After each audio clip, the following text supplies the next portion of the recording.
जोबोद गोजोननाय मोनदों जे बिटिआर सोरखारनि थांखि बादियै जोंनि बड'लेण्डनि गिबिसिन मुंख्लं सुजित नार्जारी बिथांनि मुङै बिटिआर सरकारा थांखि लादोंमोन जे बिटिसिनि 40टा थामहिनबा 40टा समस्तियावनो गंफा गंफा लुनायनि नाथाय बहाबा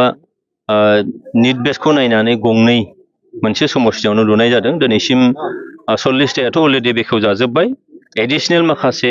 माने जिल्ला एबा समस्तियाव बेखौ लुदेरबावनाय जादों दिनैहाय परबत जरायावनो गंनै जागोन होननानै जों मोनथिदों थ' आङो दिनैहाय बे मंगला जरायाव लुनाय सुजित नार्जारी नब्लां एबा अडिट'रियाम हल जाय अडिट'रियाम हलखौ लुखांनायनि उनाव मंगला जरा बा बे ओनसोलनि खाथि खालाया गोबां माखासे हाबाफारिफोर मेल मिटिंफोर लानो दरखार जादों मालाबा जोंनि कालचारनि हाबाफारिफोर लागोन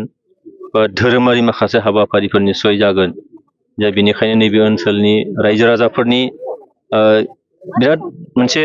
इम्परटेन्ट एबा गोनांथार मोनसे फोरनि गेजेराव बेबो मोनसेमोन बेखौ दिनै लुखांनानै बेखेवनाय जाबाय आङो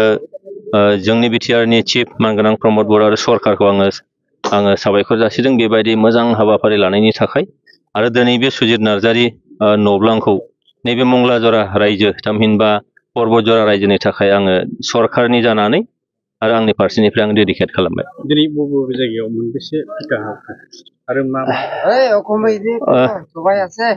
आथिखालाव जोंहा गुरुधामाव मोनसे